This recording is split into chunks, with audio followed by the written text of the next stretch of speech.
Muraho neza nanone abakurikiye channel Kinyarwanda n'umuco nyarwanda. Nkuko mubizi nitwa Ntirumari Ntwari Nkunda Amahoro.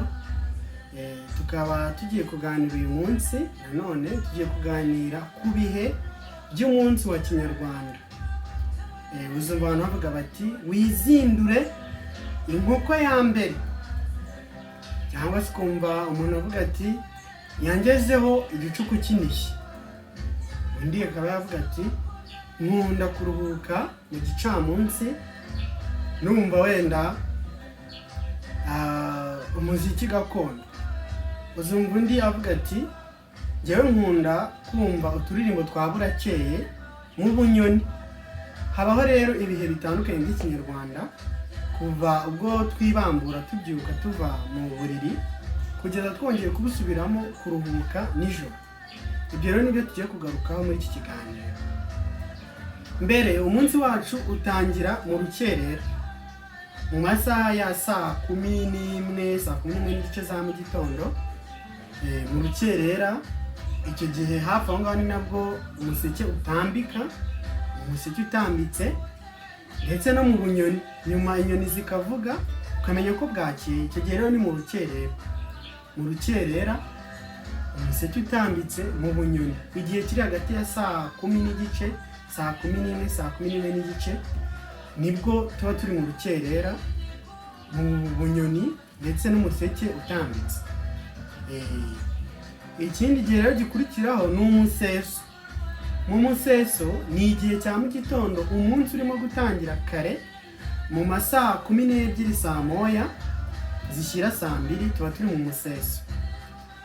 Tuba dutangira umunsi, ajya mu mirimo aribwo bayitangira, bafite ibikorwa runaka aribwo babitangira. Icyo gihe rero cyitwa umuseso. Tugira kandi igihe cyitwa igitondo, aho tuba tuvuga ngo ni mu gitondo. Ni mu gihe kiri hagati ya saa 2 umuseso nyine urangiye na saa 6 za mu gitondo, saa 5 gutyo tuba turi mu gitondo. Zumva bavuga bati amashuri atangira saa 2 za mu gitondo, akazi gatangira saa 3 za mu gitondo. Mu gitondo rero nicyo gihe gikurikira umuseso. Dufite kandi n'imunsi. N'imunsi ni igihe cy'umunsi aho izuba riba ryaka ritararenga, dufite umucyo n'amafu, tukacyita n'imunsi. Naho ngaho rero mu masaa 7, saa 8, saa 9 igihe tuba dufite amafu, dufite umucyo rwose aba ari n'imunsi. N'imunsi rero hakurikirwa cyangwa se ikindi gihe twakurikizaho ni igicamunsi. Igicamunsi ni amasaha y'umunsi tuba tugifite izuba ritararenga, ariko nanone byabaye nk'irihonga, ritakiri inzora cyane, imirasire yaryo itagifite ubukana bukabije.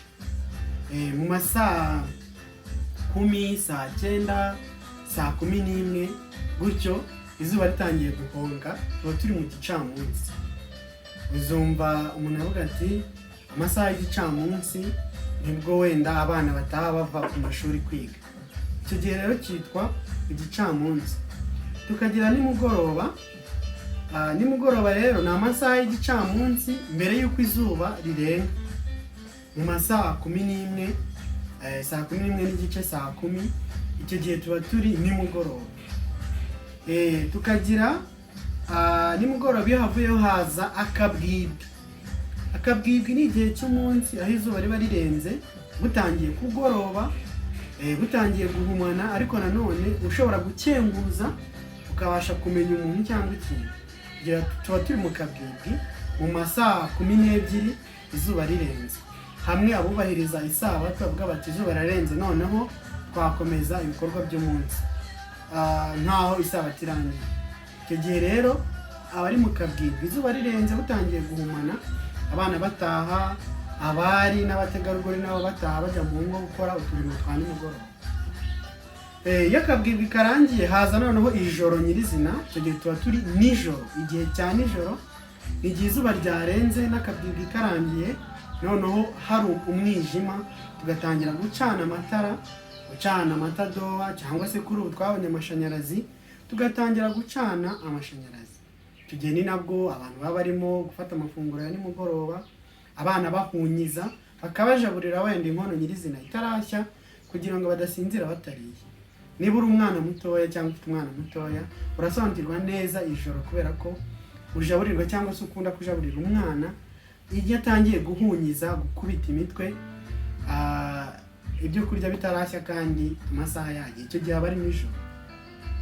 Ijoro rero uko rigenda rikura, saa 2, saa 3, saa 4, rigera igihe rigahinduka mu gicuku. Mu gicuku ni igihe cy'ijoro rikabije, ijoro ryamaze kuba ijoro cyane, niko navuga. Mu gicuku mu masaha ya saa 5 z'ijoro, saa 6, tuba turi mu gicuku.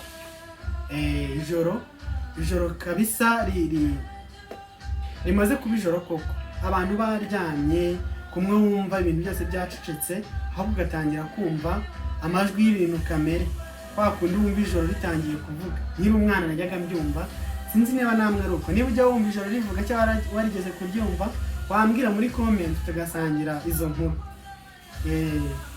Iyo rero igicuku gikomeje kuba igicuku koko, abaryamye bahunikira basinzira bakahezayo, birangira igicuku noneho kinishye. Igicuku kinishye rero ni nijoro cyane, bwahumanye, abantu baryamye, abantu barimo kurota, abantu bicaye bakongera bagasinzira.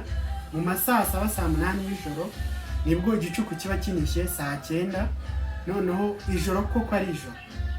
Umunsi rero wacu ukaburarangiye, ukongera gukurikirwa n'urukerera, tugatangira undi munsi. Ibyo rero ni ibihe by'umunsi tugarutseho, bigira inyito zitandukanye bitewe n'abantu, ariko tubigarutseho mu buryo rusange.